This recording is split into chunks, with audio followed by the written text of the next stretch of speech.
Dieu, dans le nom de Jésus, particulièrement mon fils qui me fait l'honneur de m'adresser à vous, car à tout Seigneur, tout honneur. Amen. Nous allons prendre le Bible dans le livre de Psaume et nous allons lire un verset. C'est le Psaume 37 et nous lirons le verset 4.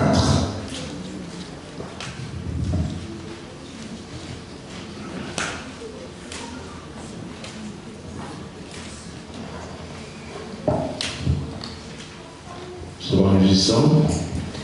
Alors nous allons lire ensemble le psaume 37, le verset 4, ensemble nous lisons. Fais de l'Éternel tes délices et il te donnera ce que ton cœur désire. Amen. Amen. En écoutant le témoignage qui vient de passer, je me rends compte que c'est un bon témoignage qui me permet d'engager aussi le message que je vais partager ce matin. Amen. J'ai beaucoup de la peine, vraiment beaucoup de la peine de voir les enfants de Dieu ne pas se connaître, ne pas savoir qui ils sont. Pendant que le monde des ténèbres connaît qui nous sommes, nous ne savons pas qui nous sommes. Amen. Et ça me fait de la peine. Amen. Ça me fait de la peine de voir des enfants de Dieu échouer, alors qu'en réalité, ce n'est pas eux qui échouent, ce n'est pas eux qui sont échoués selon Dieu, mais ils échouent parce qu'ils ne se mettent pas là où ça soit les gagnants ou les vainqueurs. Amen. Si on vous dit que tous ceux qui connaissent 2 plus 2 égale 4, ceux qui connaissent se mettent à droite, ceux qui ne connaissent pas se mettent à gauche. Alors, il y a des gens qui connaissent, mais qui, juste de peur d'aller se mettre là-bas, vont se mettre à gauche. Je ne me suis pas fait comprendre. Parce que certains vous dites, mais comment ça va, si je connais, je vais aller à droite. Oui. Il y a des gens qui savent que si je sors et que je rentre dans telle maison, ce sont des drogués qui sont là-dedans, ce sont des prostituées qui sont là-dedans, ce sont des voleurs qui sont là-dedans, je n'en sortirai pas indemne. Mais il y en a quand même qui se disent, oh, moi je peux rentrer là-dedans, je vais sortir indemne. Et c'est quelqu'un de suite. Nous rentrerons. 2 personnes peuvent rentrer. Il y a un qui dit, moi je vais rentrer, je sortirai indemne. L'autre qui dit, ah, j'ai bien peur de rentrer là-dedans, mais je vais quand même rentrer.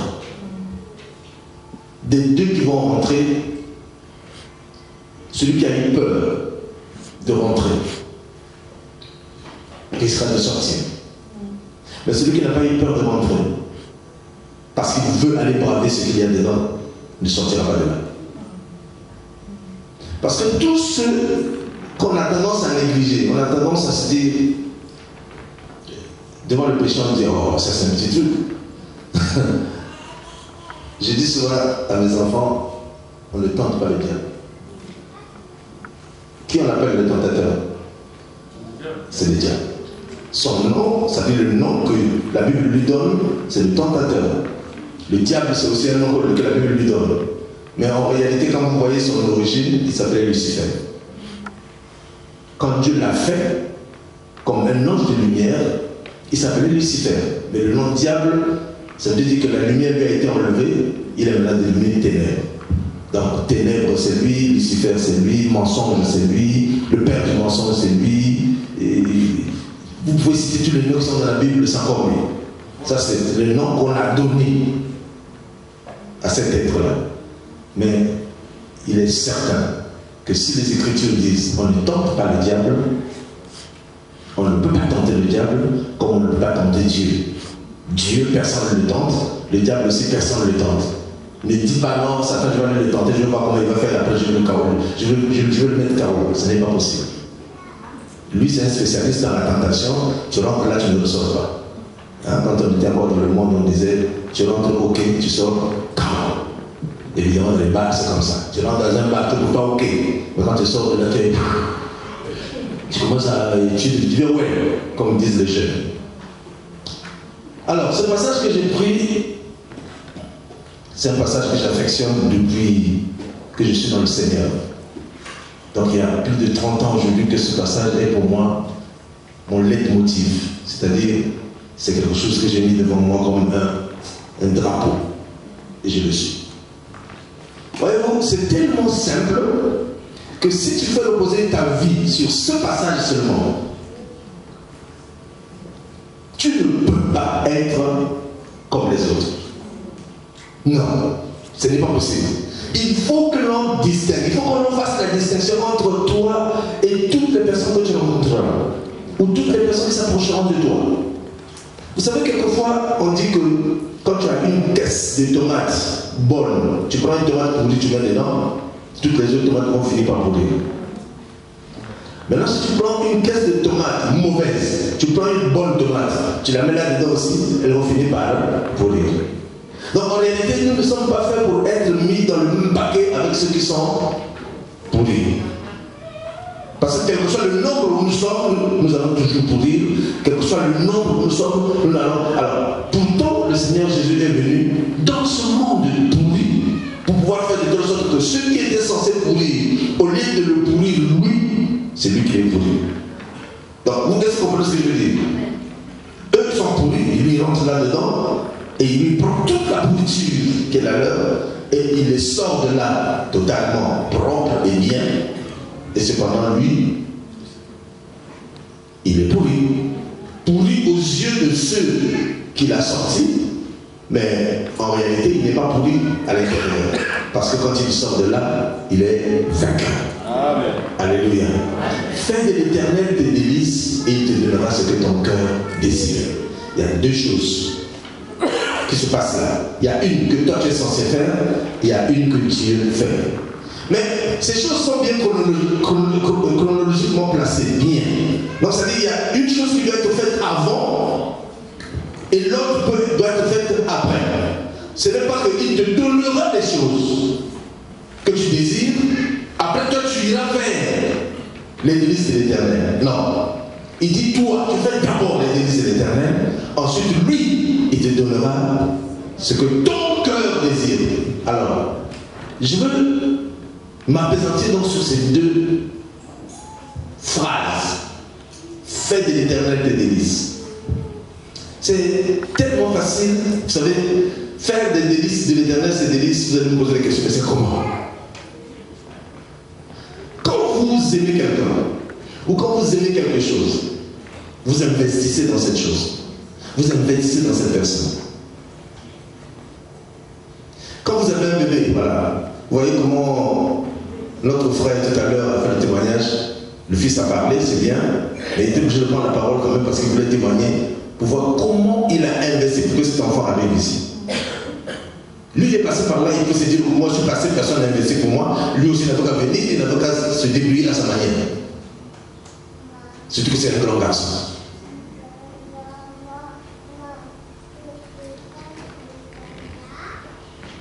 Ah, pardon. Alors, si lui, il n'a pas pu venir par lui-même, mais il a cru au Dieu de son Père. Ensuite, il est arrivé. Il a eu des épreuves devant lui. Mais est-ce que ces épreuves l'ont empêché de continuer à croire que parce que mon Père est arrivé, j'arriverai malgré qu'il y ait des épreuves? Si.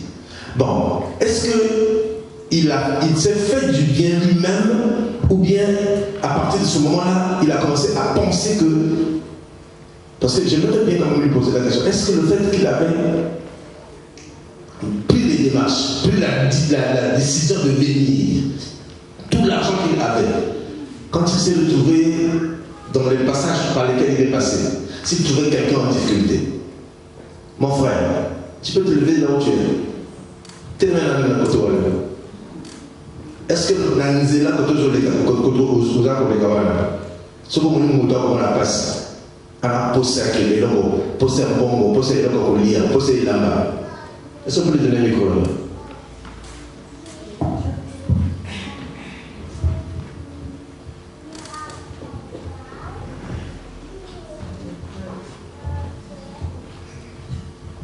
Et tu restes comme ça, tu vas interpréter.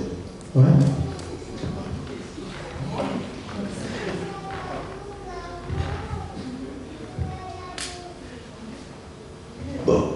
Oui, une question, la PCO. Est-ce que pendant que Yosos. Bon, tu as fait combien d'années comme célibataire?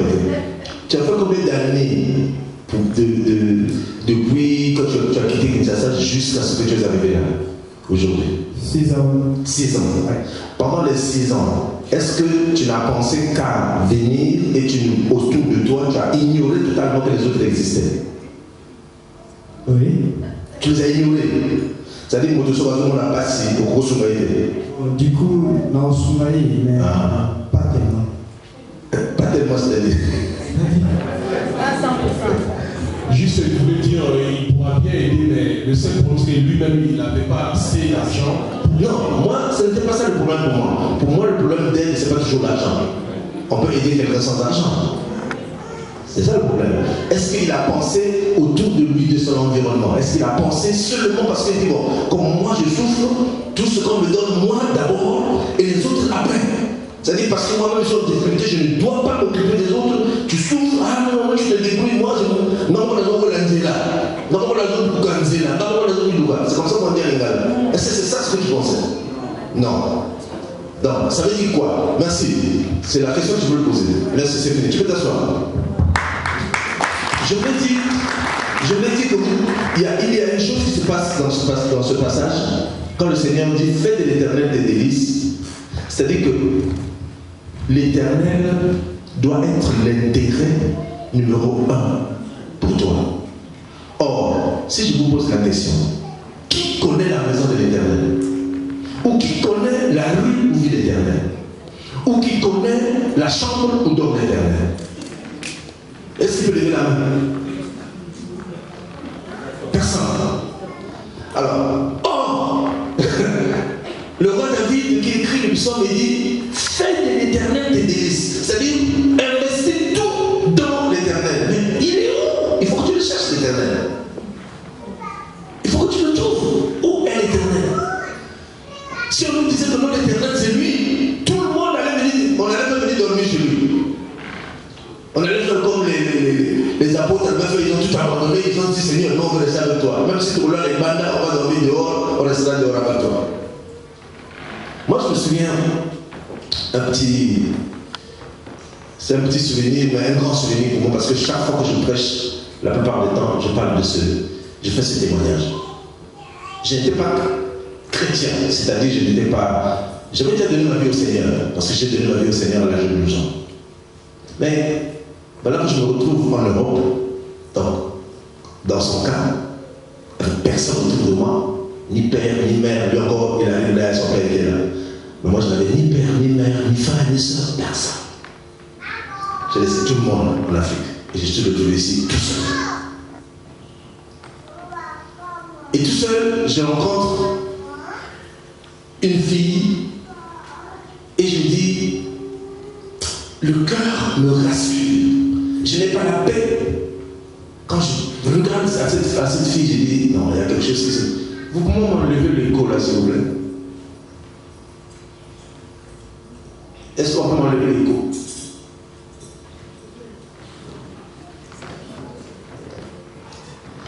J'ai regardé à cette fille qui est devenue aujourd'hui ma femme. Il n'y a pas quelque chose qui pouvait m'arrêter, qui pouvait m'empêcher de faire.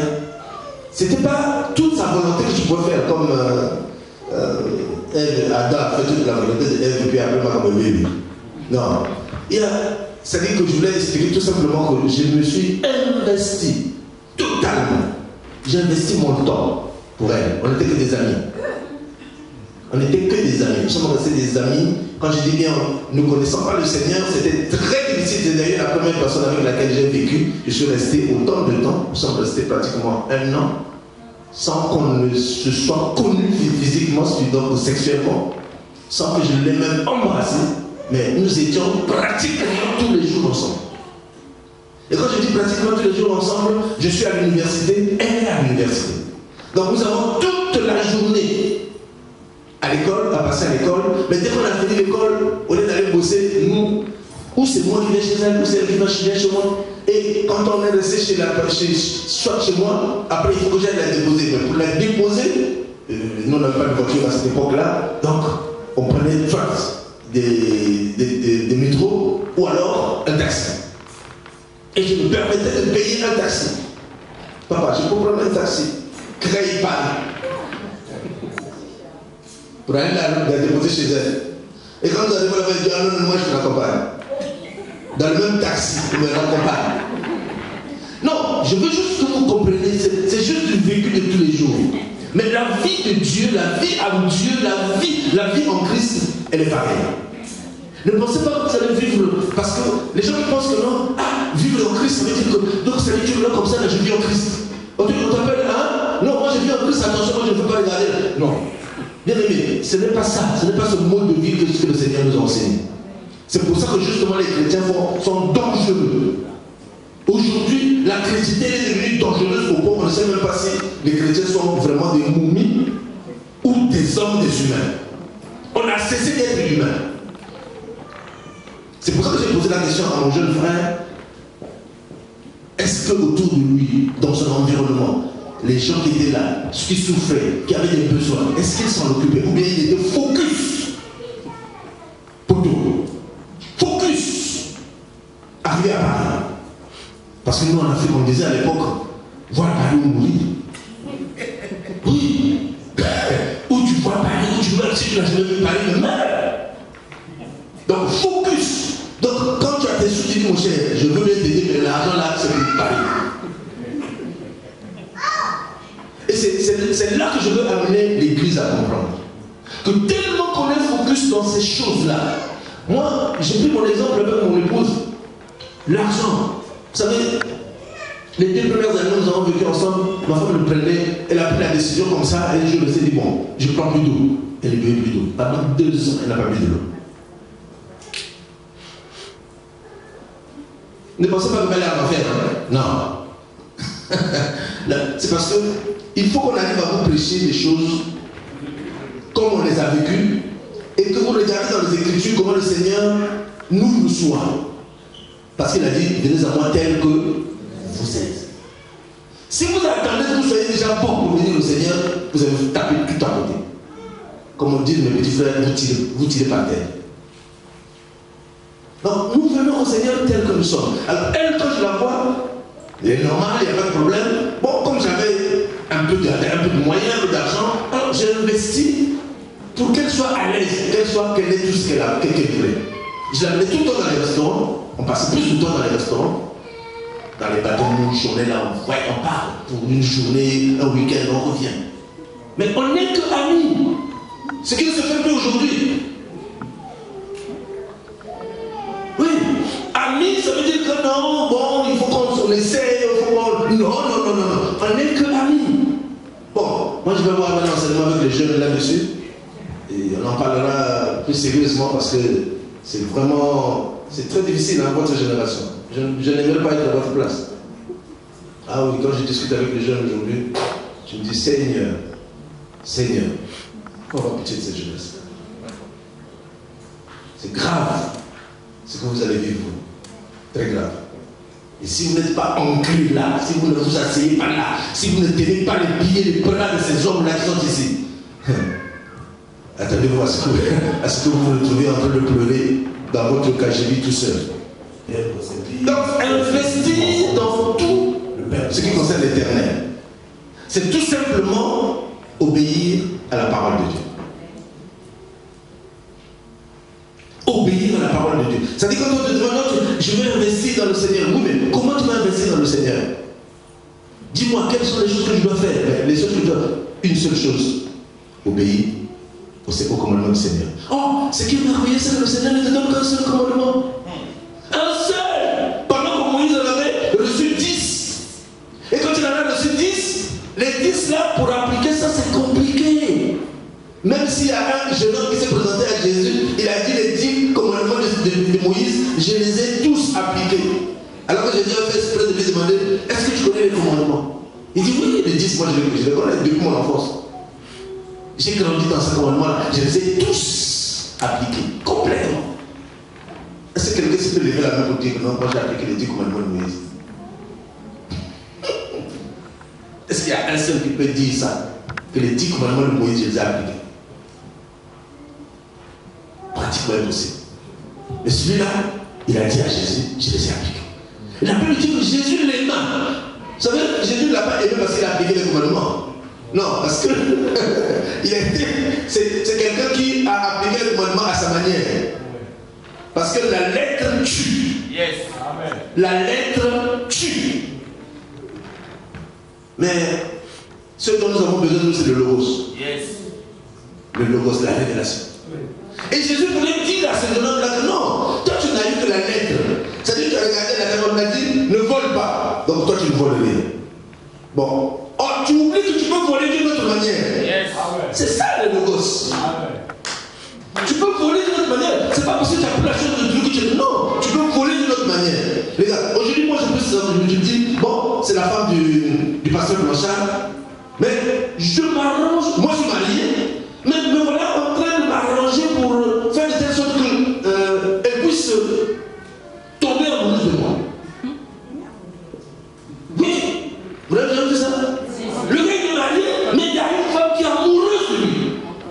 Donc ça veut dire que quelque part, lui, il a fait quelque chose qui a fait que cette femme-là tombe amoureuse, parce que, comment? Vous ne pouvez pas rencontrer quelqu'un dans un truc, lui, bah, tu es amoureux de la personne. C'est pas possible. Donc ça veut dire qu'il y a des choses que tu as faites, qui certainement, sans que tu ne te rendes compte, ils ont fait que cette personne-là tombe amoureuse de toi. Mais toi, inconsciemment, tu continues là-dedans et la personne est, ah, frère, voici, je vois, être là-bas. Bon, elle a son mari, mais dès qu'elle a son mari, ah, si c'était lui. Vous venez de voler le cœur de Dieu.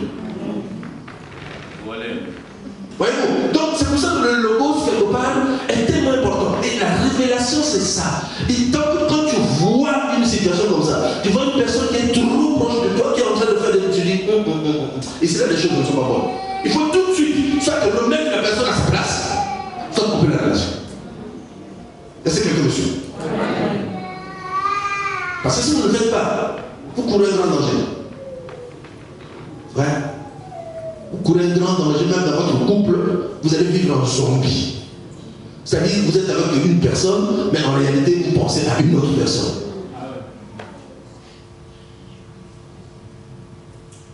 Alors ici,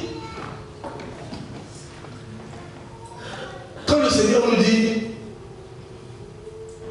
je vous donne, Jean 15, je vous donne un commandement, je vous ai laissé un commandement.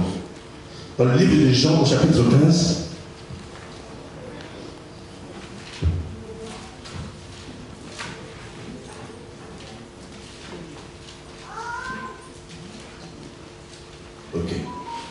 donc il dit, c'est ici mon commandement, verset 12.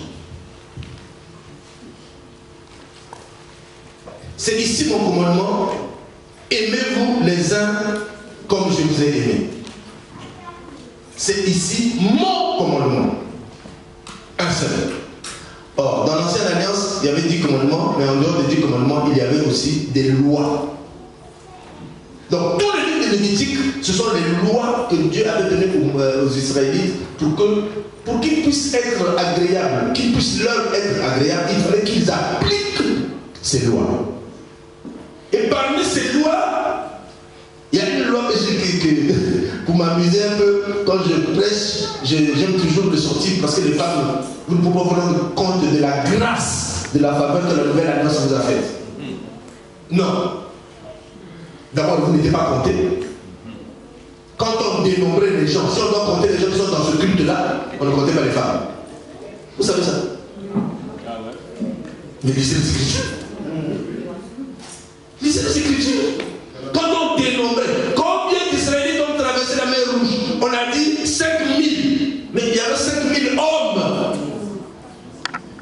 Bon, maintenant, est-ce que vous savez que là où il y a 7000 hommes, il doit y avoir au moins 15 000 femmes? Vous savez ça?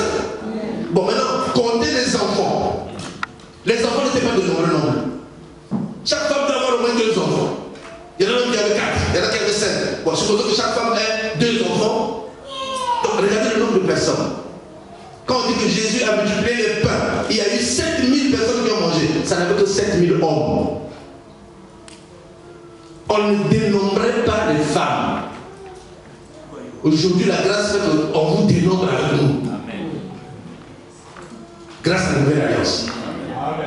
Grâce à la nouvelle alliance, vous pouvez vous asseoir ici, permettez-moi le mot, tout en ayant vos monstrues.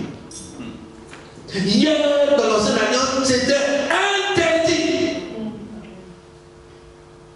Quand une femme est dans les mains assez monstrueux, elle ne peut pas être avec les autres. Donc, il y avait dans chaque famille où il y avait un homme et une femme, ils avaient la maison dans laquelle ils vivaient, et il y avait une petite cabane qui était construite toujours d'à côté, où la femme devait aller quand elle serait dans cette période-là. Quel choc! Quel choc! Donc, pendant un mois, toi tu as 4 ou 6 jours à passer dans une cabane. Dans cette cabane-là, il y a tes marmites, il y a tes assiettes, il y a tes serviettes, ça dit tout ce qui te convient. Que tu ne peux pas toucher ce que les autres touchent. Et les autres aussi ne peuvent pas toucher ce que toi tu touches. Parce que c'est impur.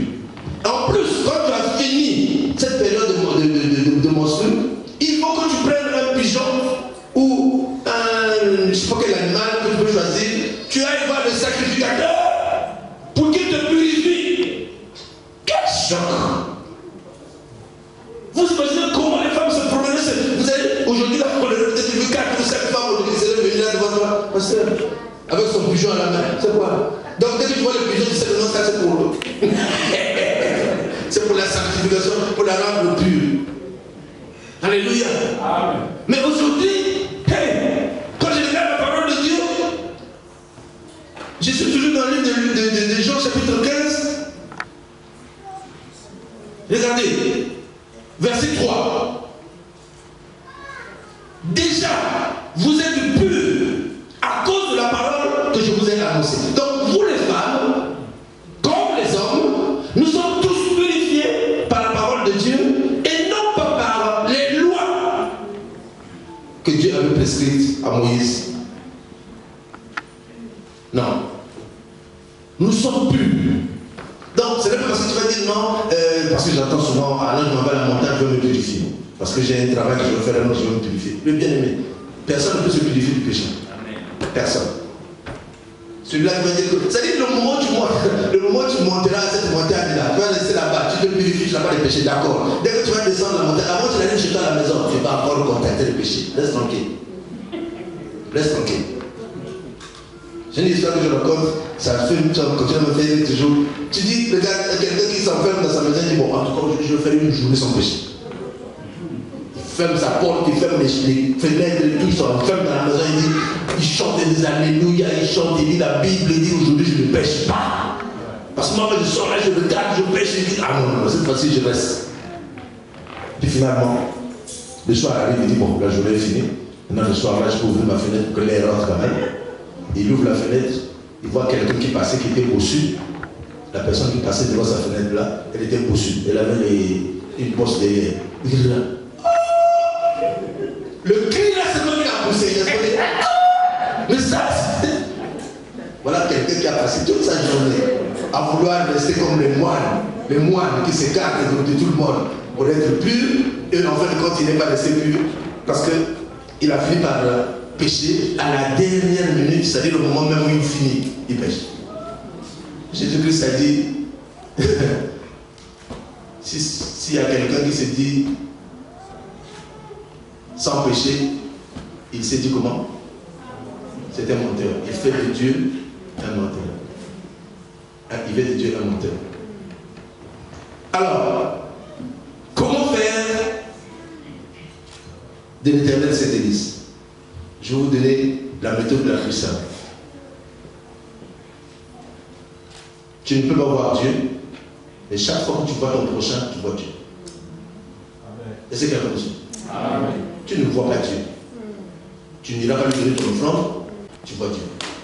Donc chaque fois que tu vois quelqu'un, tu es appelé à lui faire du bien. Et c'est pour ça que le Fils de Dieu, quand il vient sur la terre, Pierre, pendant qu'il fait son discours, il fait son discours au païen, il dit, voilà que Jésus, celui qui a été crucifié, il avait été oint. Et dès qu'il a été oint, qu'est-ce qu'il a commencé à faire? Ben, il allait de lieu en lieu, priant. C'est ça? S'il y a des lecteurs de la Bible ici. Est-ce que Jésus allait de lieu en lieu priant? Prêchant. C'est ce qu'il faisait. Acte 10, verset 38. Vous avez trouvé le passage, c'est bien dit. Jésus allait de lieu en lieu faisant du bien. Jésus ne guérissait pas seulement les malades, mais Jésus nourrissait. Jésus consolait. Faire du bien, c'est aussi ça. Voilà pourquoi je disais à mon jeune frère que non, lui il dit non, bon, l'argent, il n'avait pas beaucoup d'argent, il avait un peu d'argent, il pouvait aider les gens avec le peu qu'il avait. Non, je ne parle pas seulement d'argent. Jésus se promenait, aidait les gens, il n'avait pas un sou dans la poche. Non, non, pas un sou. Jésus n'a pas fait le ministère avec de l'argent dans sa poche. Même pas un sou. Au point où quand on lui demande de payer sa dette des impôts, il dit à Pierre, Pierre, viens, va à la rivière. Comme toi, tu es un pécheur, va à la rivière. Prends ton hameçon, jette. Le premier poisson que tu vas prendre, tu ouvres dans sa bouche, tu prends 2 pépites, tu payes ton impôt et tu payes ton impôt. C'est Pierre qui va travailler, c'est Pierre qui sort l'argent, c'est Pierre qui vient qui paye l'impôt de Jésus. Bon, est-ce que Pierre aurait eu le logos? Le réma plutôt. Est-ce qu'il aurait eu le réma? Non. Il n'aurait pas eu le réma. Mais c'est Jésus qui lui dit, va à la rivière. Mais qu'est-ce que Pierre a fait? Pour payer l'impôt, Jésus lui dit, va à la rivière. Mais après, au lieu de lui dire, jette le filet. Comme ça, moi, tous les poissons que tu prendras, tu vendras. On va voir si tu as d'argent pour payer l'impôt. Non, il dit, jette la maison. Donc, la maison, tu ne prends qu'un seul poisson. Et il dit, le premier poisson que tu prendras. Donc, n'attends pas de voir 10 poissons. Le premier poisson que tu prendras, ouvre-lui la bouche et prends ce qu'il y a dedans, tu vas trouver 2 pépites à l'intérieur. Et Jésus sait qu'il y a 2 pépites, une pour toi, une pour moi. Bien aimé, quand nous prêchons l'évangile, pour nous les hommes pour nous les chrétiens, parce que je n'aime pas trop le mot homme de Dieu, nous sommes tous prédicateurs de l'évangile. Vous qui êtes assis là, vous êtes aussi des prédicateurs de l'évangile. Je prêche aujourd'hui parce que tout simplement il m'est donné l'occasion. Toi aussi demain, il te sera l'occasion, il te sera donné cette occasion de te lever et de prêcher. C'est beaucoup plus parce que vous avez peur. Vous avez peur de venir ici dire des choses où vous dites, ah, si je dis ça, peut-être que ce n'est pas ça. Mais vous croyez que nous, on n'a pas peur. Nous, on n'a peur. Parce que quand on prêche ici, ne pense pas que nous sommes. Mais Dieu peut te dire, non, non, non, non, je n'ai pas dit ça. Oui. Il y a des choses que nous disons qui peuvent être contredites par quelqu'un d'autre qui rentre ici et dit non. Moi, j'ai lu dans les Écritures, dans telle page, parce que la Bible se complète. Or, si toi, tu n'as lu qu'une partie, et que l'autre partie, tu ne la connais pas, ben, tu risques de me donner de la partie, première partie, pensant que c'est suffisant. Elle se complète. Donc, personne n'est aujourd'hui, l'apôtre Paul l'a dit, personne n'est capable de dire que non, moi, je me suffis. Que je me suffis, c'est fini, j'ai tout. J'ai la connaissance, elle mue. Non. Personne. On a tous besoin d'apprendre. Je disais à ma fille hier, moi je vais aller à l'école. Elle m'a dit, papa, tu exagères, 66 ans, tu veux faire quoi à l'école? J'ai dit, oui, je vais aller à l'école. Je vais le bâtir à l'école.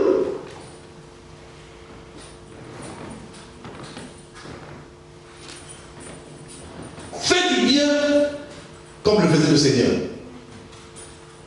Fais du bien autour de toi.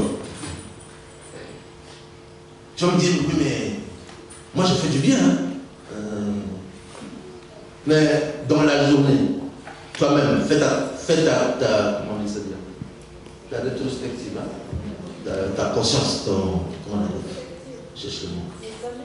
Ton examen de conscience. Merci. Donc tu fais ton examen de conscience toute la journée, par exemple hier. Pose-toi la question. À combien de personnes tu as fait du bien? Et à combien de personnes tu n'as pas fait du bien? Et compare maintenant au Seigneur, au verset que nous venons de lire, Jean chapitre, et plutôt Acte chapitre 10, verset 38, Jésus allait de lieu en lieu faisant du bien. Maintenant regarde, Jésus allait de lieu en lieu faisant du bien. Il faisait du bien. Est-ce qu'on a dit qu'il faisait du mal? Vous trouvez quelque part dans la Bible, ah si, il y a quelqu'un qui a trouvé que Jésus a fait du mal. Un pasteur était en train de prêcher, moi j'ai rigolé fatigué. C'était au Nigeria. Il dit, non, mais c'est fâché un jour. Ce jour-là, c'était grave. Il a tapé le coup de pied aux pauvres femmes. Évidemment, la Bible a écrit que Jésus est rentré dans le temple. Il y avait des gens qui étaient en train de vendre. Il a balancé le coup du pied par-ci, par-là. Il a renversé les tables. Il a mélangé l'argent de tout et tout. Les femmes et les hommes, tout le monde, il a mélangé tout. Il a chassé, il a pris le fouet. Il a fouetté les gens. Bon, pour nous tous, c'est fait mal.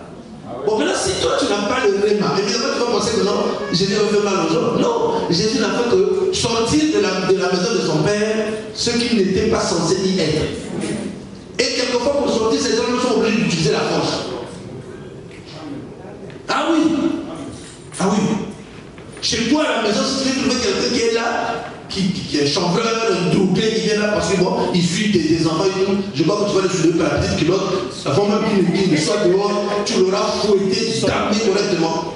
Même si tu dois faire la prison pour parce que tu as tapé, parce que bon, la loi voudra que ça soit la police qui le fasse. Quand la police le fait, il n'y a pas de problème. Maintenant, quand nous le faisons, nous met en prison, il n'y a pas de problème. Mais moi, je vais d'abord te damer bien, et puis après, je vais sortir.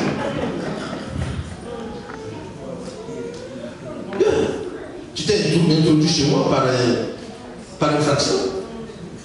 J'ai des droits. Amen. Amen. Jésus allait de lieu en lieu faisant du bien. Maintenant, toi, imagine-toi. Toi, combien de fois tu vas de lieu en lieu faisant du bien? Bon, prenons un seul lieu. Parce qu'on dit Jésus allait de lieu en lieu. Toi, prends un seul lieu. Ne fût-ce que l'église. Un seul lieu. Je prends seulement un seul lieu. On se retrouve ici tous les dimanches, tous les mardis, tous les mercredis, tous les vendredis ou jeudi. Les jours où on se retrouve. Dis-moi, est-ce que pendant ces jours-là, tu arrives à faire du bien aujourd'hui? Vous voyez, on fait le truc d'aujourd'hui. Tout à l'heure, quand on va sortir, quelques-uns vont saluer certaines personnes qu'elles veulent. Qu'elles veulent. Tu peux venir. À côté là, il y a une personne qui attend le salut.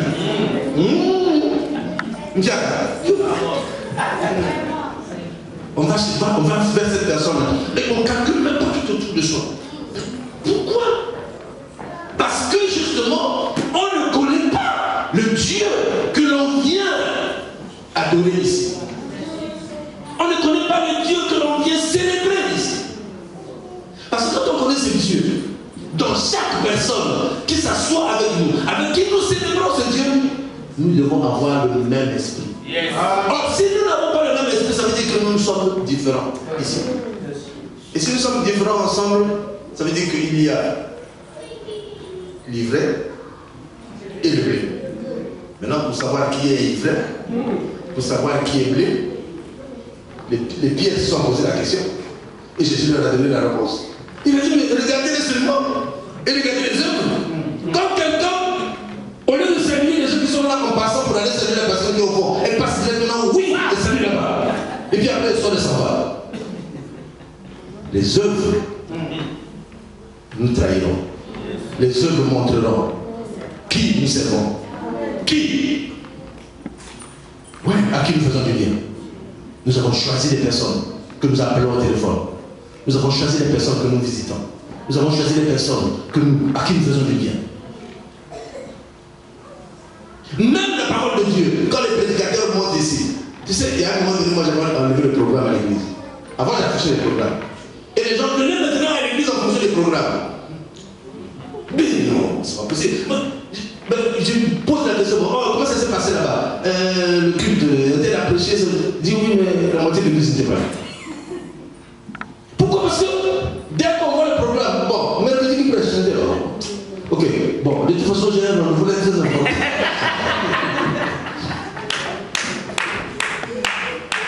Oui. Au point où j'ai instauré un système où les gens, les pasteurs ont boudé, j'ai dit boudez comme vous voulez. Ouais. Moi, je prends le téléphone, je t'appelle le samedi matin. Je dis, frère, prépare-toi, dis-moi ce que tu prêches. Oh, mais vraiment, il faut me donner le temps de quoi? Le prédicateur est prêt. Amen. Moi, quand je m'assois là, le jour où quand je viens là, je m'assois. Si le pasteur dit non, vraiment, moi je suis en bon état ou je ne suis pas bien, je ne peux pas vraiment prêcher. Papa, est-ce que tu peux? Je vais me lever. Sans préparation, je viens ici, je demande au Seigneur, bon, quel est le Seigneur me parlera. Bien aimé, il a dit, tu ouvriras ta ta bouche et moi je la remplirai. Je n'ai pas besoin de chercher à rester une semaine pour préparer. Non, attention, quand tu restes une semaine pour préparer un message pour un seul jour, fais attention, il y a beaucoup de toi qui va rentrer dans le message. Amen. Beaucoup de toi, parce que tu vas dire non, ça c'est bon, ça, il faut qu'ils entendent ça. Non, tu règles, non, il faut qu'ils entendent ça. Tu marches le lundi de la vie, ah oui, j'ai oublié ça, ça aussi, si tu es tel, il faut qu'ils entendent ça.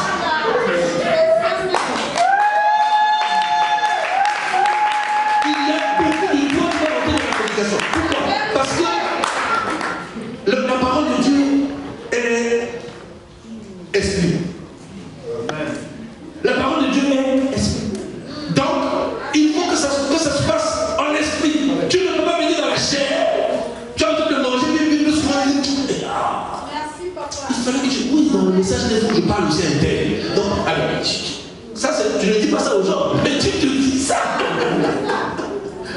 Alléluia.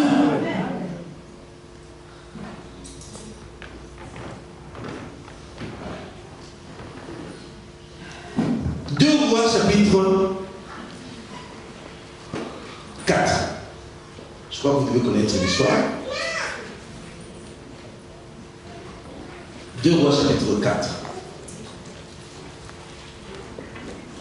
À partir du verset 8 jusqu'au verset 17. Je vais faire rapidement la lecture, bon, même si vous la connaissez. Un jour, Élisée passait par Sunem. Il y avait là une femme de distinction qui le pressa d'accepter à manger. Et toutes les fois qu'il passait, il se rendait chez elle pour manger. Elle dit à son mari, voici, je sais que cet homme qui passe toujours chez nous est un saint homme de Dieu. Faisons une petite chambre haute avec des murs et mettons aussi pour lui un lit, une table, un siège et un chandelier afin qu'il s'y retire quand il viendra chez nous. Élisée, étant venu à Sunem, se retira dans la chambre haute et y coucha. Il dit à Géhazi, son serviteur, appelle cette Sunamite. Géhazi l'appela et elle se présenta devant lui. Il dit à Géhazi, dis-lui, voici, tu nous as montré tout cet empressement. Que peut-on faire pour toi?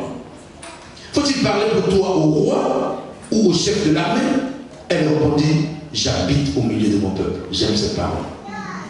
Et il dit, que faire pour elle? Géhazi répondit, mais elle n'a point de fils et son mari est vieux. Je veux que vous regardiez bien ce passage. Elle n'a point de fils et son mari est vieux. Regardez là où Dieu agit. Dieu n'agit pas dans des choses faciles. Hein? Parler au roi, c'est tellement simple que la femme a dit non, moi j'habite au milieu de mon peuple. Élisée dit, à cette même époque, que ton mari soit vieux ou pas, l'année prochaine, tu embrasseras un fils. Et elle dit, non, mon Seigneur, homme de Dieu, ne trompe pas ta servante. Cette servante devint enceinte et elle enfanta un fils à la même époque, l'année suivante, comme Élisée lui avait dit. Je voulais que vous regardiez bien ce passage et que vous appreniez même à le méditer si vous allez chez vous à la maison. Ici, cette femme dont il est question, on dit bien une femme de distinction. Donc c'est une femme qui est connue par le roi, connue de l'armée, connue du grand. C'est-à-dire, c'est une femme qui est distinguée. Ce n'est pas un homme, mais une femme. On ne parle pas de son mari, on parle de la femme, qui est une femme de distinction. Voyez-vous, bien qu'elle soit une femme de distinction, la particularité que faisait cette femme, c'est qu'elle était guidée spirituellement. Elle ne marchait pas selon la chair, parce que si elle marchait selon la chair, elle aurait changé de mari depuis longtemps pour avoir un bébé. Est-ce que quelqu'un m'entend ce matin? Oui, elle aurait changé de mari pour avoir un bébé. Parce que c'est une honte que d'être une femme et de ne pas avoir d'enfant. Pour le monde, évidemment. C'est une honte pour le monde. Mais elle, c'était pas une honte. Elle restait avec son mari. Et la Bible dit que son mari était vieux. Donc elle était en train de vieillir avec son mari sans enfant. Et ça ne faisait absolument rien. Mais regardez sa réaction. Voyez-vous, elle a des préoccupations. Mais, profitant de sa position, elle agit face à l'homme de Dieu qu'elle voit rentrer dans la ville toutes les fois. Et chez moi, ma Bible est soulignée partout, rachetée partout. Au verset 8, il est dit ceci. Il y avait là une femme de distinction qui le pressa d'accepter à manger. Voyez-vous, chaque fois que Élisée arrivait dans la ville, voilà une femme qui vient dans la rue et dit, ah, pasteur, homme de Dieu, venez à la maison manger. Non. Bon, le mot pressé veut dire quoi? Le mot pressé, ça ne veut pas dire tu es pressé d'aller quelque part. Non. Pressé, c'est-à-dire insister. Voilà, merci beaucoup. Insister. Elle insistait tellement que le gars ne voulait même pas. Le gars, surtout Élisée, Élisée n'aime pas les cadeaux.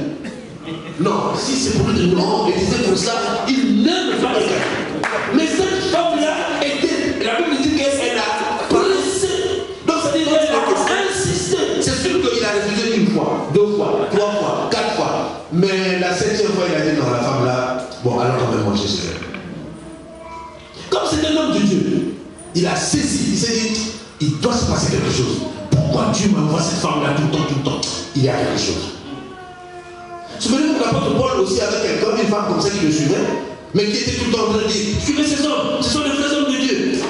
Paul qui dit, oh, mais pourquoi est-ce que moi j'ai besoin qu'on me fasse une propagande? La parole de Dieu que je prêche, c'est la propagande de Jésus que je fais, mais moi je n'ai pas besoin de propagande. Pourquoi il fait ma propagande? Ça c'est le diable qui veut m'amener à faire monter les épaules. Voyez-vous, il a discerné, il a dit, ça c'est pas Dieu qui est là. Sors de cette femme.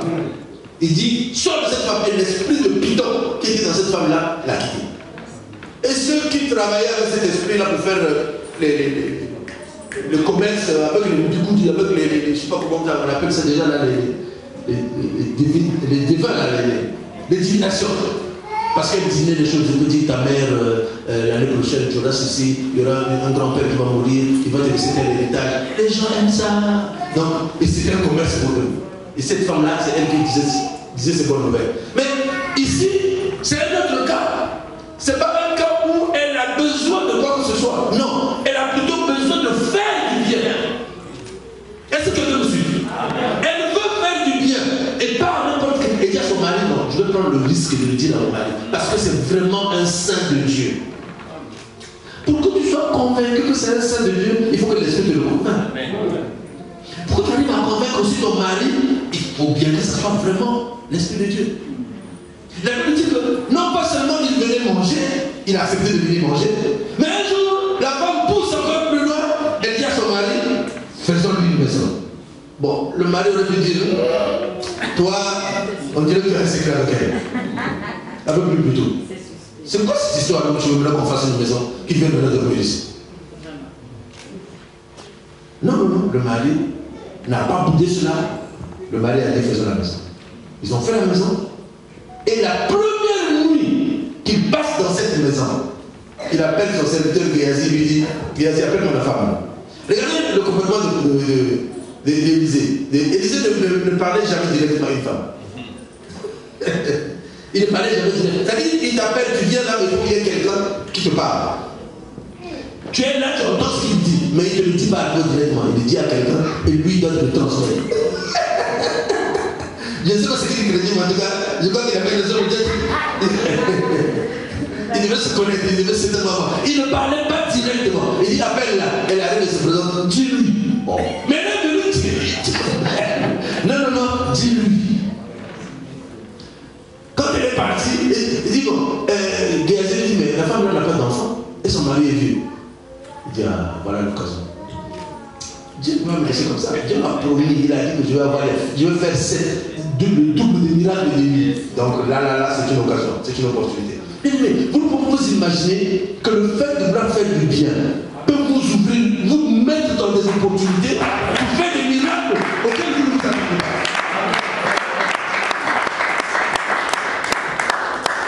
C'était à la fois une opportunité pour l'Église, à la fois une opportunité pour la femme qui a fait du bien.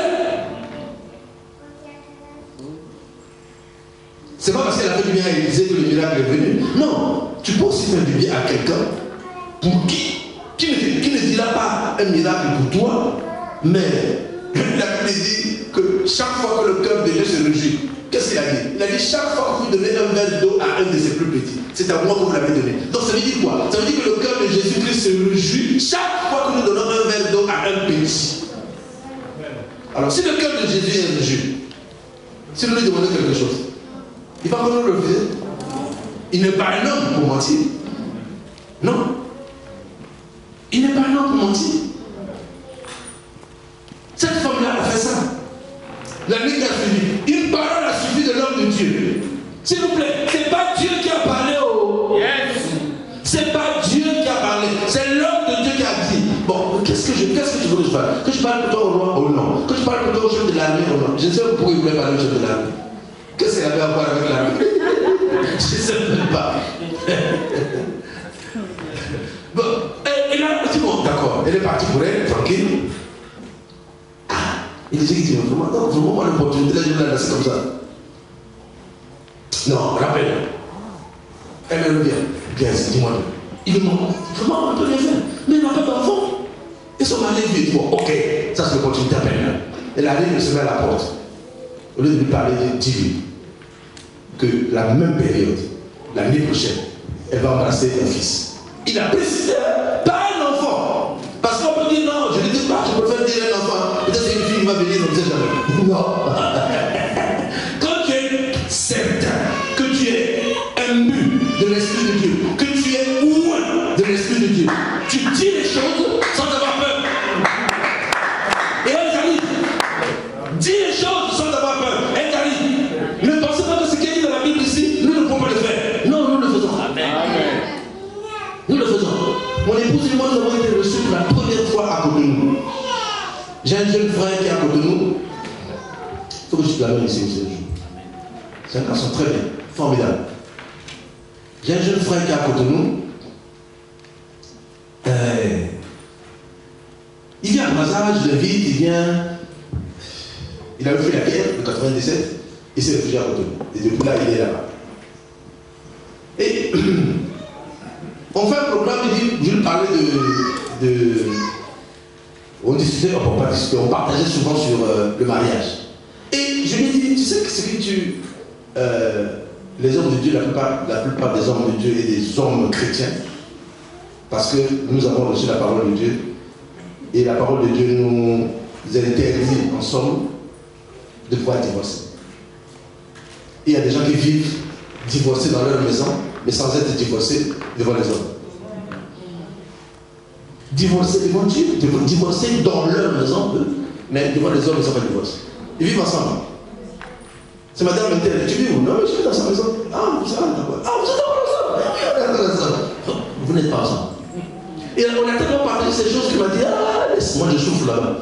Dans l'église, moi, je dis, bon, ok, moi j'arrive. Je vais venir prêcher sur ça. Sans tabou. J'ai dit, je ne veux pas avoir des enfants. Il faut qu'il y ait des gens qui aient plus de 18 ans.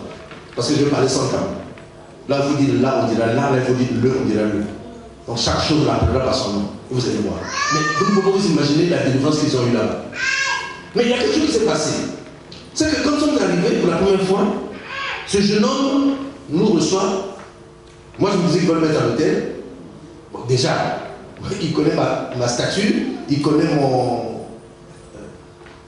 comment on dit? Mon identité, s'il faut le dire comme ça, mon identité. J'étais l'inspecteur général d'État, je travaillais avec le président de la République. Donc quand il venait à la maison à Brazza, il voyait dans quelles conditions j'étais, comment je le prenais avec moi, je l'amenais en classe à faire. Donc tout ça, il voyait comment on vivait dans les hôtels, première classe. Maintenant, il s'est dit, mais comment je vais loger ce type-là? Et il prend les risques de me loger chez lui. Quand on arrive avec les valises, je dis, bon, ok, c'est comment on va sortir tout à l'heure, après avoir mangé, on est à l'hôtel. Après, il me dit, non, votre chambre, c'est là. Je dis, ah bon? Je dis, ok. Mon épouse rentre, je suis rentré avant, je suis rentré, je me suis déchaussé, et j'ai enlevé ma veste, et je voulais accrocher ma veste maintenant. Quand j'ouvre, mon épouse rentre, quand j'ouvre le placard, je dis à mon épouse, mais c'est leur chambre. Parce que dans le placard, j'ai vu ses vêtements et le vêtement de sa femme. Je voulais accrocher ma veste. Je dis, non, on va dormir dans leur chambre. Je dis, non, on va dormir dans leur chambre. Ma femme me dit, ah non, non, non, on ne dort pas là-dedans. On peut même aller dormir au salon. Je suis donc, fasse-moi à l'hôtel. Elle me dit, hey, ce sera vraiment, c'est pire qu'un jeu. Faire comme ça va être pire qu'un jeu. J'ai dit, ma femme, c'est pourquoi c'est pour garder. Mais on ne peut pas dormir dans la chambre. On les a appelés. Ils disent, c'est votre chambre. Oh oui, c'est notre chambre, mais vraiment, nous voulons la bénédiction. Je dis, quelle bénédiction vous voulez? Quelle bénédiction vous voulez?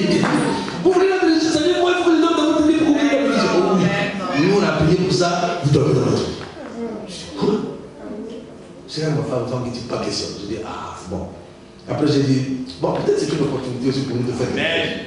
Pour montrer aussi que le ministère qu'on fait là, on ne le fait pas seulement parce que des choses qu'on dit, parce qu'il y a des gens qui pensent que non, oh non, eux c'est parce que, eux c'est parce que. Non. Maintenant, voyons un peu ce que le Seigneur va faire. Eux, ils sont allés dormir, le mari dans son bureau, un petit casimir hein, qui est comme ça là. Donc de là, jusqu'ici, il a mis une natte par terre, là c'est là où il dormait dans son bureau. Et la femme dormait avec les enfants. On a dormi une semaine. Une semaine. Et au moment de partir, je les ai amenés dans la chambre. Je les ai venus dans la chambre. Ok. Vous savez ce que vous venez de faire? Je ne peux pas partir comme ça.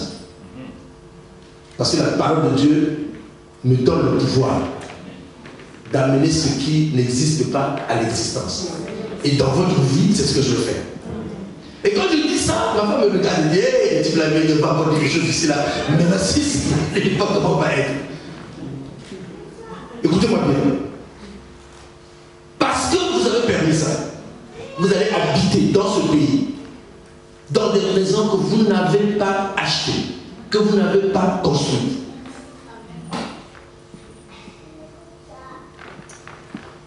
Est-ce que vous m'avez saisi? Il n'avait pas de voiture. Il roulait dans les Jakarta, donc il faisait des courses avec les Jakarta, donc tout le monde était derrière quelqu'un, tout le monde était derrière quelqu'un là. Donc, cette année-là, nous on est partis. L'année qui a suivi, on revient. Cette fois-là, c'est un autre couple que nous avons rencontré à la conférence, qui nous avait invités. Qui a dit non, non, papa, cette fois-ci, vous n'allez pas vivre là-bas parce qu'on a déjà parlé avec le pasteur, vous allez vivre chez nous. Eux aussi, ils ont fait un coup. Nous sommes allés manger là-bas, chez eux, pendant qu'on vivait chez le pasteur. Et on arrive, le jeune couple nous reçoit, non, le jeune homme me reçoit, et on va faire des courses. Non, je vais l'acheter un lit, une chambre à coucher pour mettre chez moi là-bas, donc je voulais que tu m'accompagnes pour m'aider dans le champ. Et je l'ai aidé dans le champ. Et la surprise, c'est quoi? C'est que le jour où nous on vient, l'année qui a suivi, quand on arrive à Cotonou, la chambre qu'on nous présente, la maison qu'on a construite textuellement, comme cette veuve l'avait faite, on a construit pour nous, elle et moi, une maison. C'est-à-dire qu'ils ont leur maison comme ça, et ils ont mis en haut de cette maison-là un salon, une chambre, et une grande salle de bain, et puis une véranda. Grande véranda, en haut là-bas, au deuxième, au troisième étage. Donc on était là, j'ai regardé, je dis, c'est pour nous que je fais ça. Et tu vois bien que ça a été ajouté. Maintenant, quand on rentre dans la maison, les meubles que je lui avais aidé, j'avais choisi pour lui, ce sont ces meubles-là qui étaient dans cette maison. Il dit, papa, c'est chez vous. Dorénavant, quand vous êtes à Cotonou, ici, c'est chez vous. Bien aimé. Quand vous lisez ça ici, ne pensez pas que ça s'arrête là. Ça vient aussi dans nos vies. Ça vient dans nos vies. Mais il faut apprendre à ne pas s'accaparer de tout et penser que non, si je partage, je risque de m'appauvrir et eux vont s'enrichir. C'est faux. C'est archi faux. Il faut toujours penser que quand je fais plus de bien, plus moi-même, je m'enrichis. Mais Paul a il disait enrichi. Bien aimé, je ne peux pas comprendre. Avec tout ce que nous avons comme richesse. Moi, le miracle des parcelles aujourd'hui, je l'ai connu quand j'étais encore dans l'église, dans l'église de mon père spirituel. On avait besoin d'acheter un terrain, et là j'ai dit bon, ok. Je suis allé chercher, j'ai trouvé la parcelle. J'ai dit, pasteur, j'ai trouvé une parcelle à tel endroit, elle coûte tant de millions. Maintenant, il faut qu'on fasse les appels de fonds. On fait les appels de fonds, mon épouse et moi, on arrive. ma femme ne travaillait pas. Moi, je travaillais, mais je venais de rentrer d'Europe. Et je n'avais pas suffisamment d'argent, mes diplômes n'étaient pas considérés, j'avais des problèmes, j'ai porté plainte contre l'État. Donc tout ça, c'était long, le processus. On était dans ce processus-là, donc on pignalait là avec les petits fonds là, les petits sous. Je vais donner quoi? Là, j'étais pour moi tranquille, je cherchais les parcelles, mais là il faut que je donne. Je voyais les gens venir donner des 600 000, des 500 000, des 200 000. Je dis, moi si je donne 150 000, c'est mon salaire. Bon, maintenant je fais comment? Époque, laissez-moi me regarder comment j'avais avant de partir en Europe acheté une parcelle. Et je n'avais jamais construit dans cette parcelle. 10 ans après, je suis revenu d'Europe, la parcelle était toujours là. Je me suis souvenu au fait, j'ai mon permis d'occuper à la maison. Sans le dire à ma femme, j'ai pris le permis d'occuper, j'ai mis dans une enveloppe. Le dimanche, je viens au culte. Quand on donne les offrandes, moi je prends l'enveloppe, je le mets dans le permis. Et chez nous, on avait le principe, à la fin du culte, avant, quand on donne les annonces, on fait les annonces, on publie aussi les montants des offrandes et ce qu'on a reçu. S'il y a des offrandes en matière, plutôt en nature, donc on les divulgue de brigade. Donc là on dit voilà, on a reçu tant d'argent pour l'achat de la parcelle et on a reçu aussi un permis d'occuper. Tout de suite ma femme a compris. Parce qu'il y a que moi qui peux avoir une folie comme ça dans l'église pour faire des choses pareilles. Elle me regarde, elle était assise, elle me dit ça c'est toi. Sans me regarder, elle me dit ça c'est toi. J'ai dit oui. Vraiment toi. J'ai dit bon, là la guerre est lancée. Vous n'en faites pas. Vous riez de ça, mais moi j'ai souffert. J'ai souffert. J'ai eu droit à 2 mois d'embargo. En plus de ça, il a fallu que mes parents viennent. Elle est allée chercher. Elle est allée chercher mon père et ma mère. Ils sont venus me voir. Ils me disent papa, toi ne t'en occupes plus. Dis-nous seulement l'adresse du pasteur. Mais on va aller voir le pasteur, on va prendre le père.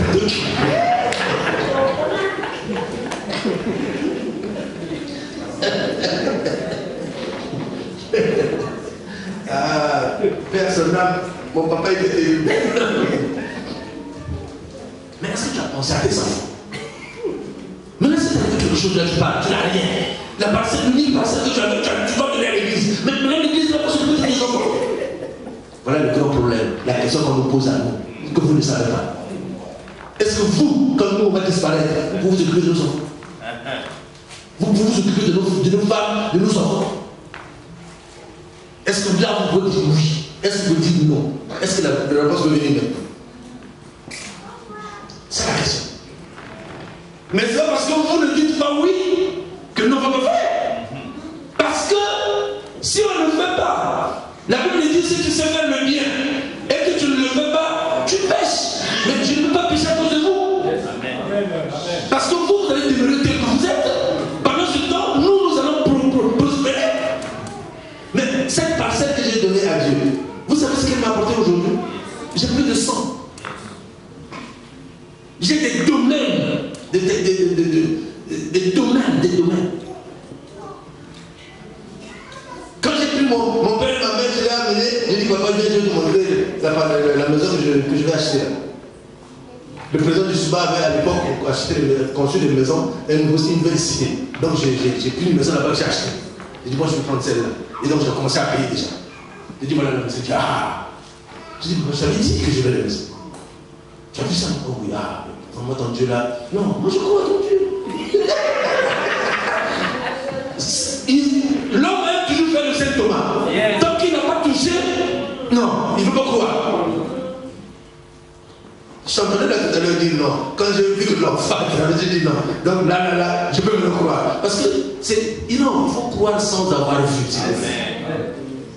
Croyez sans avoir vu. Croyez en cette parole que je vais vous donner ce matin. Je vais vous dire une chose. Je ne suis pas venu avec cette parole pour montrer ce que je suis ou ce que j'ai vécu moi. Non, je suis venu pour vous révolutionner. Amen. Pour vous révolutionner. Vous pouvez sortir d'ici et ne plus jamais être la même personne. Yes. Ne plus jamais être la même personne. Yes. Sans aller chercher les crédits de l'État. Non, dans les banques ou quoi, non. Yes.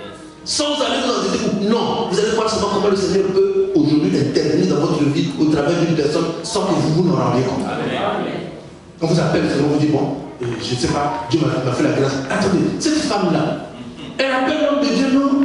On a construit la maison là pour toi. Comment? Ça commence comment? Aujourd'hui, mon ami là, mon frère dont je vous ai parlé, aujourd'hui il vit dans une maison, quand on va à Cotonou, un château. Il y a combien de chambres? 12. À peu près 12 chambres. Les domestiques vivent chez lui. Les domestiques qui travaillent là, elles sont 4. 4 filles. Sans compter les gardiens. Sans compter les gardiens, les filles, rien que les filles, parce qu'il y a des filles qui sont là uniquement pour laver les habits et s'arranger les chambres. Il y a 2 autres qui sont là uniquement pour la cuisine. Je dis, j'ai rien pourquoi. Même moi qui étais avec le président de la République, j'ai jamais vu autant de serviteurs autour de moi. Il a eu un autre miracle parce que un jour, la 2e année, je crois la 3e année, il me dit non, je suis fatigué de rouler sur les kékés. Vraiment, je veux me faire une voiture. J'ai dit, mais tu connais le secret? Il dit, justement, voilà, je connais le secret. Il a pris son enfant, il est venu vers moi. Le jour où moi, je devais prendre l'avion avec elle pour partir, il se met à genoux. Je dis, non, ne te mets pas à genoux. Je faisais un point de Dieu, lève-toi. Lève-toi. Et moi, j'ai pris ma cuisse, j'ai dit, mets ta main sur ma cuisse. Il a posé sa main sur la cuisse, j'ai dit, bon, ok, moi je m'en vais. Je pars l'année prochaine, tu as une voiture. C'est pas toi qui l'achètes, mais on te donne une voiture. Je suis revenu, il est venu me chercher à l'aéroport dans la voiture, on lui a donné. Amen.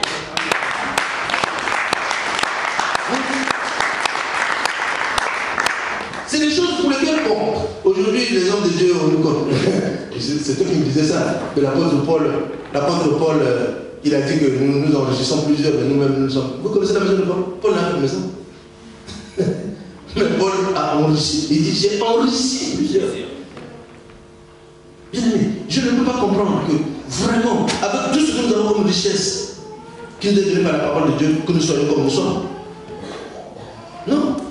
Jésus nous le rappelle tout le temps. Il dit, pourquoi m'appelez-vous Seigneur, Seigneur?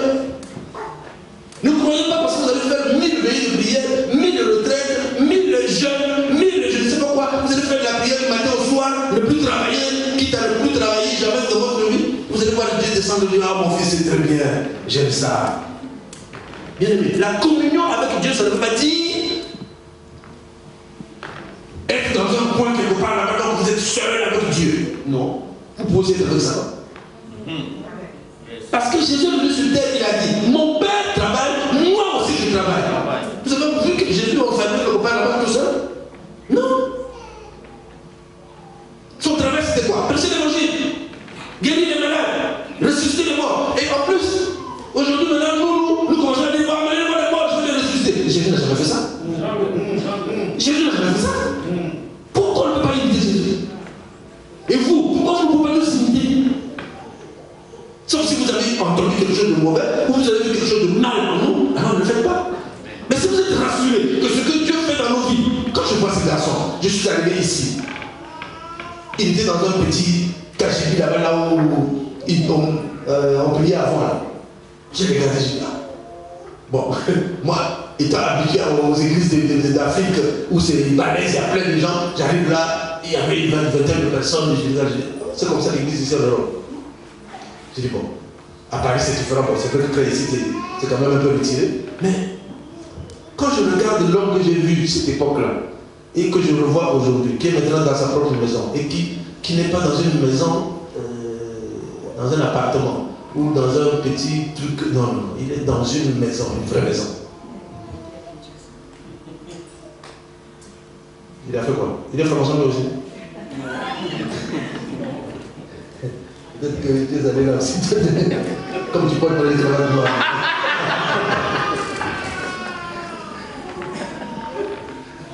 Non, mais imitez ceux qui vous confient leur témoignage. Quand vous voyez que c'est vrai, vous vérifiez que c'est vrai, suivez-les. Suivez-les. Ne vous occupez pas de ceux qui pensent que... Non, parce que... Moi je le vois, c'est vertu ici là pour demander l'argent, et ainsi de suite. Mais c'est parce que vous ne comprenez pas ce que ça veut dire. Personne ne prend votre argent pour s'enrichir. Oh yes. Personne. Non, ce n'est pas avec votre dîme qu'on va acheter une voiture. Même vous tous là, si vous donnez une dîme, vous allez donner une dîme de combien? Qui a 500, qui a 5 000 euros ici de salaire? Soyez sincères, levez la main. 5 000 euros de salaire. Ça dîme, ça va faire 500 euros. Comme ça, bien qu'après ça dîme, moi, c'est le problème, c'est vos services. Mais nous, on était à l'église avec mon épouse, l'église de mon père spirituel. Il y avait un homme qui était là. Rien que sa dîme, avec sa dîme, on payait le salaire du pasteur, on payait le loyer de l'église. Rien qu'avec sa dîme, parce qu'il était, c'était un Français, comment on appelle les gens? Expatrié. C'était un expatrié. Il avait 2 500 000 de salaire, francs CFA. Donc, il donnait 250 000 et rien que lui.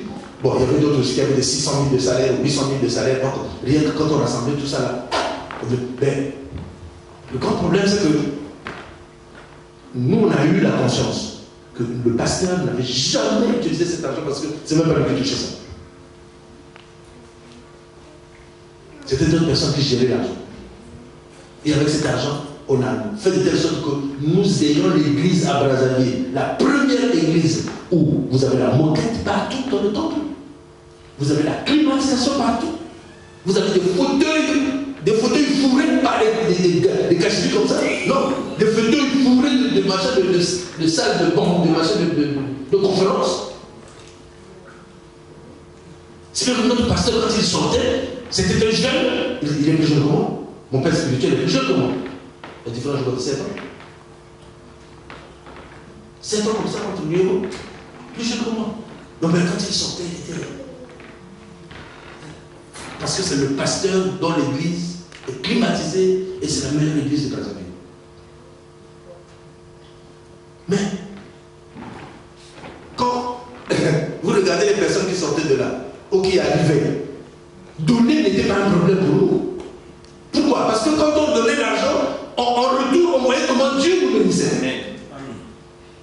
Or, vous, ceux qui donnent, ceux qui s'investissent plus, c'est le pasteur, c'est peut-être les anciens, parce qu'ils ont conscience que s'ils ne le font pas, il n'y aura rien. Il n'y aura rien.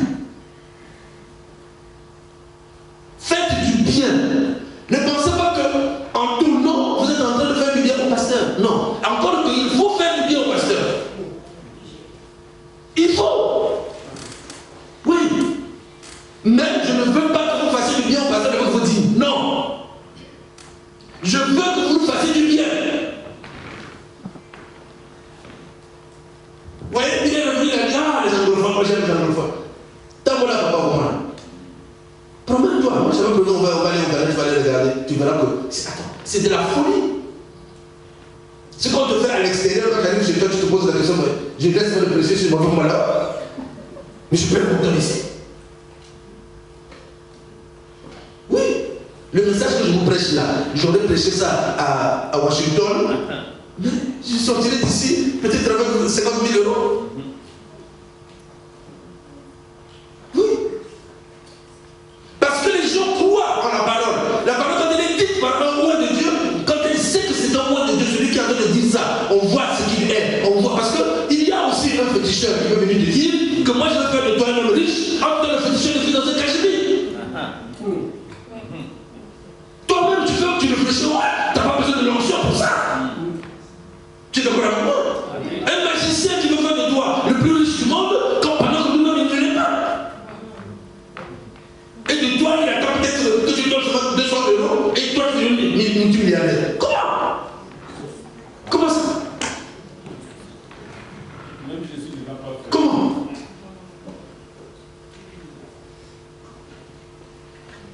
Toutes les fois que vous avez une opportunité de donner. Et je ne sais pas, d'abord je ne comprends pas. Mon épouse et moi, on a eu la grâce. Vous savez, nous, on a nourri notre pasteur pendant combien? 2 ans.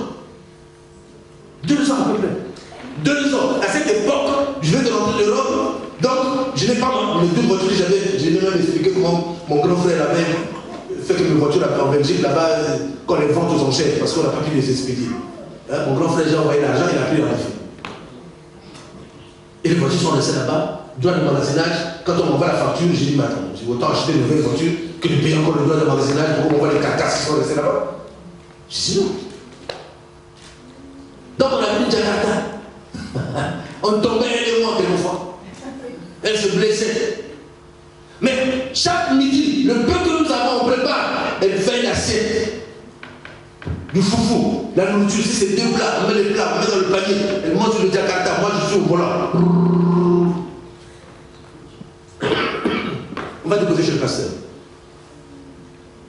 C'est pas ce que je vous demande. Je n'ai pas dit que non, le pasteur a besoin de nourriture, c'est juste une façon de vous dire. Parce que notre pasteur était célibataire. Il n'avait pas de femme. Et chaque fois, il se plaint au pressoir. Ah, bon, moi je suis fatigué, bon j'ai fini. Vraiment, ne venez pas me déranger parce que là, vraiment, je suis fatigué, il faut que j'aille dormir. Je n'ai pas mangé. Hier, je n'ai mangé qu'une sardine.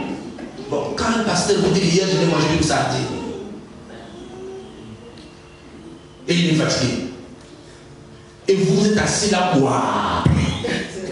Vous avez des assiettes chez vous, des marmites, les tables, les parties, et les enfants mangent, après ils vont jeter, mangent. On force les enfants à manger.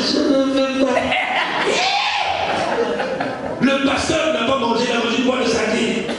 Il y a des enfants qui jettent la nourriture.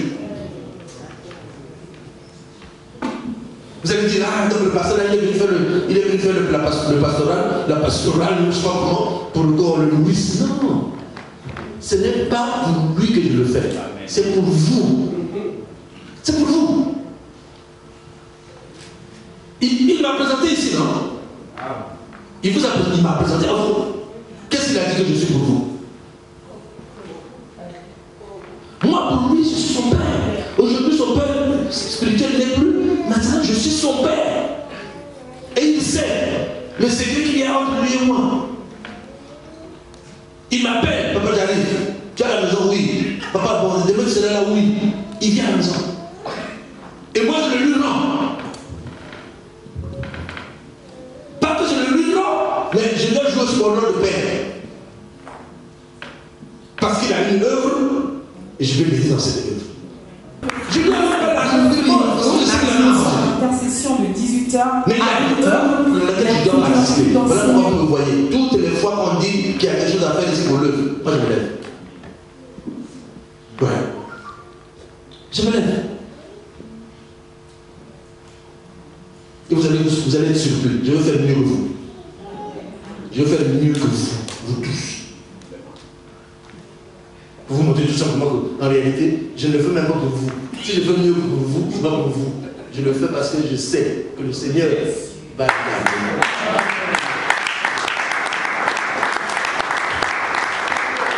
Amen. Bon, ok. Je vais terminer par un passage. Bon, je vais vous demander. C'est le passage qu'on a lu tout à l'heure. Jean 15. Mais je vais vous demander d'aller le méditer à la maison. Bon, je me rends compte que beaucoup de gens ne savent même pas. Je bénis le Seigneur pour ceux qui prennent des notes. J'ai constaté que plusieurs fois je l'ai dit ici. Bon, comme on dirait que c'est une mode à Hébron, tout le monde a le téléphone à la main. Il paraît que c'est ça la Bible.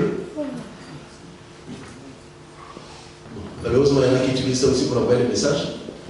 Pendant que Dieu en a leur parlé, eux, ils envoient des messages chez les copains, chez les femmes, les enfants, au travail. C'est une grande tentation, le téléphone. C'est une très grande tentation. Ne mets pas comme ta Bible dans le téléphone, mais surtout pas au moment de culte. Parce que tu vas l'utiliser dans l'imagine un bon message arrive. Du travail.